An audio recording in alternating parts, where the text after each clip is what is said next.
அப்போ எப்போதுமே நேர்வழி என்று ஒன்று இருக்குமேயானால் அதற்கு எதிரான வழிகேடு என்று ஒன்று இருக்கும். சரியா? நேர்வழி என்று ஒன்று இருக்குமேயானால் அதற்கு எதிரான வழிகேடு என்று ஒன்று கண்டிப்பாக இருக்கும்.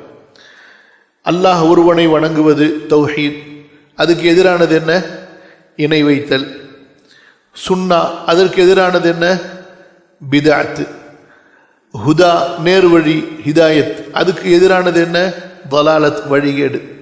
ஸோ இப்படியாக நாம் நேர்வழியை புரியக்கூடிய அதே நேரத்தில், நேர்வழியை புரியக்கூடிய அதே நேரத்தில் அந்த நேர்வழிகளுக்கு எதிராக இருக்கக்கூடிய வழிகேடுகள் என்ன என்பதையும் தெரிந்து கொள்ள வேண்டும். நீங்கள் ஒரு பக்கம் நேர்வழியை மட்டும் தெரிந்து கொண்டே போறீங்க, அதுக்கு எதிரில் இருக்கக்கூடிய வழிகேடுகளை நீங்கள் தெரிந்து கொள்ளவில்லை என்றால் அல்லாஹ் பாதுகாக்க வேண்டும். நீங்கள் அறிந்து கொண்ட நேர்வழிக்குள் நீங்கள் அறியாமல் இருக்கிற வழிகேடுகள் உள்ளே புகுந்துவிடும். அந்த வழிகேட்டையும் நீங்கள் நேர்வழியோடு சேர்த்து நேர்வழி என்று அறிந்து கொள்வீர்கள். அல்லாஹ் பாதுகாப்பானாக. ஹுதைஃபா ரலியல்லாஹு அன்ஹு அவர்கள் என்ன சொல்கிறார்கள்? மக்கள் எல்லாம் நன்மையை பற்றி ரசூலுல்லாஹ் ஸல்லல்லாஹு அலைஹி வஸல்லம் இடத்திலே கேட்பார்கள். நான் நபி ஸல்லல்லாஹு அலைஹி வஸல்லம் அவர்களிடத்திலே தீமையை பற்றி கேட்டுக்கொண்டிருந்தேன். ஏனெனில் அதில் நான் விழுந்து விடாமல் இருப்பதற்காக. இது ரொம்ப முக்கியமான ஒன்று. ஷிர்க்கை ஒரு மனிதன் தெரிந்து கொள்ள வேண்டும். ஏன்?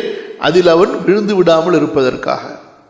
இன்று இந்த முஸ்லிம் உம்மால ஏன் இந்த அளவு ஷிர்க்கு மலிந்து விட்டது?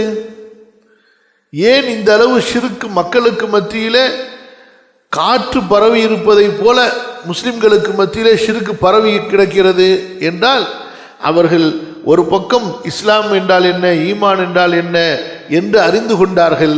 ஆனால் அதற்கு எதிராக இருக்கக்கூடிய ஷிர்க்கை அவர்கள் அறியவில்லை. அப்படி அறியாத காரணத்தால் அந்த ஷிர்க்கும் காலப்போக்கிலே அதற்கு ஒரு நல்ல ஆடையை, இஸ்லாமுடைய, ஈமானுடைய அல்லது ஒரு கண்ணியத்தினுடைய ஒரு ஆடையை அணிவித்து அதையும் அவர்கள் இஸ்லாமிற்குள் புகுத்தி இஸ்லாமாக ஆக்கிவிட்டார்கள். ஷிர்க இஸ்லாமாக மாற்றிவிட்டார்கள். ஷிர்க் செய்யப்படக்கூடிய இடங்களை முஸ்லிம்களின் அடையாள சின்னங்களாக, முஸ்லிம்களின் புனித தலங்களாக மாற்றிவிட்டார்கள்.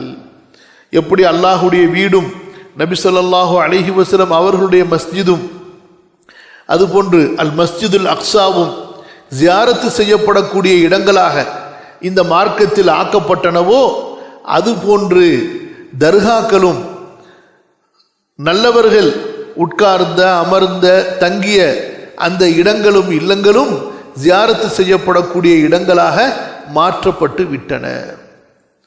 அங்கே செல்வதால் புண்ணியம் கிடைக்கும், நன்மை கிடைக்கும், மனதுக்கு அமைதி கிடைக்கும், காரியங்கள் கைகூடும் என்றெல்லாம் அவர்களுக்கு நம்பிக்கைகள் வர ஆரம்பித்து விட்டன. எப்படி மஸ்ஜிதை இபாதத்துக்காக அல்லாஹுடைய அடியார்கள் நோக்கி செல்வார்களோ, அதுபோன்று தர்காக்கள் வணக்க வழிபாடுகளுக்காக முன்னோக்கப்படும் இடமாக மாறிவிட்டது. அல்லாஹ் பாதுகாப்பானாக.